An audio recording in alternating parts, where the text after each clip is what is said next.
আসসালামু আলাইকুম দর্শক। অপারেশন শুরু করেছে পাকিস্তান।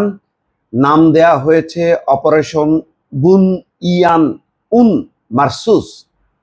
আরবি শব্দ বুন ইয়ান উন মারসুস, অর্থ হচ্ছে সুদৃঢ়, সংগঠিত এবং অভেদ্য প্রাচীর। একটা নতুন ধরনের নাম দিয়ে আনুষ্ঠানিকভাবে পাকিস্তান হামলা শুরু করেছে। এর আগে ভারত যেই হামলা করেছিল তার জবাবে তারা পাল্টা হামলা করছে, সেটা অফিসিয়ালি তারা স্বীকার করলো।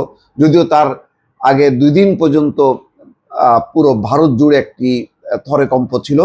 27-28টি বিমানবন্দর বন্ধ করেছে তারা, আইপিএল বন্ধ করেছে, বিভিন্ন রাজ্য ব্ল্যাকআউট অর্থাৎ বিদ্যুৎবিহীন করেছে এবং বলেছে যে বৃষ্টির মতন ড্রোন ছুটছে পাকিস্তান। কিন্তু তখন পর্যন্ত পাকিস্তান বলেনি যে তারা আনুষ্ঠানিকভাবে হামলা শুরু করেছে। কালকেই প্রথম তারা বলেছে যে তারা হামলা করেছে ভারতের গুরুত্বপূর্ণ কয়েকটি সামরিক স্থাপনায় হামলা চালানোর কথা জানিয়েছে পাকিস্তান।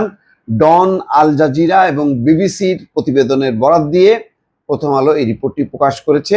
এই হামলা ডনের খবরে এই তথ্য জানিয়েছে যে গুরুত্বপূর্ণ কয়েকটি সামরিক স্থাপনা, তার পুরো নাম দেওয়া হয়নি, শনিবার পাকিস্তানের 3টি বিমান ঘাঁটিতে শনিবার পাকিস্তানের 3টি বিমান ঘাঁটিতে ভারতের ক্ষেপণাস্ত্র হামলার উল্লেখ করে পাকিস্তানের ফেডারেল সরকার ওই বিবৃতিতে জানায়, ভারত আমাদের দেশ, জনগণ এবং সার্বভৌমত্বের উপর হামলা চালিয়েছে, তাই আমরা এর জবাব দিয়েছি। এর আগে কিন্তু তারা বলতো যে সামরিক স্থাপনা তাদের লক্ষ্যবস্তু না, শুধুমাত্র সন্ত্রাসীদের ঘাঁটি বা স্থাপনা তাদের লক্ষ্য। এখন কিন্তু সরাসরি চলে গেল তারা পাকিস্তানের সামরিক স্থাপনায় এবং সাথে সাথেই পাকিস্তান তার জবাব দিয়েছে।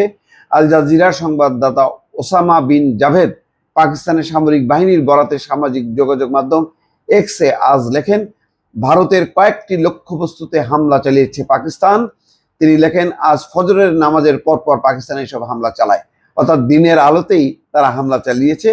আর প্রথম যে হামলা চালিয়েছিল ভারত সেটি হচ্ছে গভীর রাতে, যখন মানুষজন ঘুমিয়েছিল, সেই ঘুমন্ত মানুষের উপর ভারত হামলা চালিয়েছিল। ভারত নিয়ন্ত্রিত কাশ্মীরের উদমপুরে বিস্ফোরণের শব্দ শোনা যাওয়ার কথা ভারতের সংবাদ মাধ্যম ANI এর বরাতে জানিয়েছে আল জাজিরা। ANI এর প্রকাশ করা এক ভিডিও ফুটেজে বিস্ফোরণের পর ওই এলাকার আকাশে কালো ধোঁয়া উঠতে দেখা গেছে। তবে আল জাজিরা বলেছে তাদের পক্ষে এই ভিডিও ফুটেজ স্বাধীনভাবে যাচাই করা সম্ভব হয়নি। বিবিসির খবরে জানা যায়, পাকিস্তানি বাহিনীর পাল্টা হামলার বিষয়ে ভারত এখনো কোনো মন্তব্য করেনি। বিবিসি ভারত নিয়ন্ত্রিত কাশ্মীরে একাধিক বিস্ফোরণের খবর প্রকাশ করেছে। বলা হয়েছে, শ্রীনগরে আজ ভোর 4:45 পরপর 2টি বড় বিস্ফোরণের শব্দ শোনা যায়। এর প্রায় 20 মিনিট পর আরো 3টি বিস্ফোরণের শব্দ শোনা যায়। শহরটিতে পুরোপুরি ব্ল্যাকআউট চলছিল, তবে এসব বিস্ফোরণের বিষয়ে এখনো বিস্তারিত কিছু জানা যায়নি। দর্শক, এই চলছে, বোঝাই যাচ্ছে যে ভারত আবারও পাকিস্তানের যে সামরিক ঘাঁটি লক্ষ্য করে যে হামলা চালিয়েছে তার জবাবে পাকিস্তান আনুষ্ঠানিকভাবে পাল্টা জবাবের মধ্য দিয়ে হামলা শুরু করেছে। দর্শক, হামলার বিস্তারিত বিবরণ গুলো আসছে এবং তার ভিত্তিতে সংবাদ এবং বিশ্লেষণ নিয়ে আপনাদের সামনে হাজির হব। ভালো থাকবেন। আল্লাহ হাফেজ।